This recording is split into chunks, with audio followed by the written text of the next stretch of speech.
Bonjour, nous sommes dans les couloirs feutrés du département de l'Ain et aujourd'hui ici c'est un grand jour pour les chefs des cantines scolaires. Chef de collège 2019, on l'applaudit bien fort. Une cantinière et un maraîcher sont ce jour-là célébrés par leur père. Ils symbolisent un partenariat de plus en plus étroit entre la restauration scolaire et les producteurs locaux. C'est le principe d'agri-local. Un trophée acheteur, un trophée fournisseur. Le département de l'Ain s'en sort plutôt bien au niveau de ces trophées nationaux agri-local. Nous avons avec nous Francine. Comment ça fonctionne déjà agri-local? C'est un logiciel où vous passez commande? Il suffit de créer ses menus, ses recettes et on met ses besoins en ligne. Et là, des producteurs nous répondent. Voilà, c'est tout simple, effectivement. Loïc, pour vous, c'est important cette approche, hein, de pouvoir vendre localement? Alors oui, c'est vrai que pour nous, c'est très important, sachant qu'on a beaucoup d'écoles, beaucoup de collèges qui sont juste à côté de chez nous, dont le collège où mon père a étudié. On est vraiment fiers aujourd'hui de pouvoir livrer des légumes dans ce collège-là, en particulier. Francine, c'est tellement simple qu'on se dit, mais pourquoi on n'y a pas pensé plus tôt? Pourquoi on s'est tant éloigné de nos producteurs? Peut-être la facilité ou se dire, bah, tiens, on ne se remet plus en question, bah, on va faire seulement ce qu'on attend de nous, faire manger. Mais faire manger bien et faire manger mieux, c'est quand même plus intéressant, quoi. Alors on est allé voir l'un de vos collègues, Francine, et l'un de vos collègues, Loïc, qui lui produit des volailles, pour voir exactement comment ça fonctionne agri-local. Bonjour.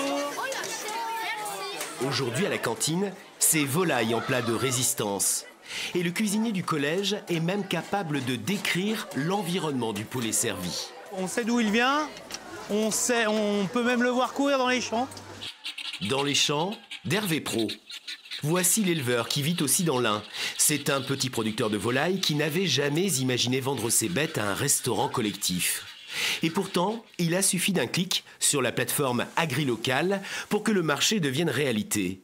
L'éleveur a tout simplement répondu à un appel d'offres du cuisinier. Par exemple, sur les blancs de poulet, lorsque je vais sur ma page agri-local, je donne toutes les caractéristiques d'achat que je désire et mon choix va s'orienter par rapport déjà aux vendeurs de l'Ain. Je vais valider mon offre qui va leur être envoyée.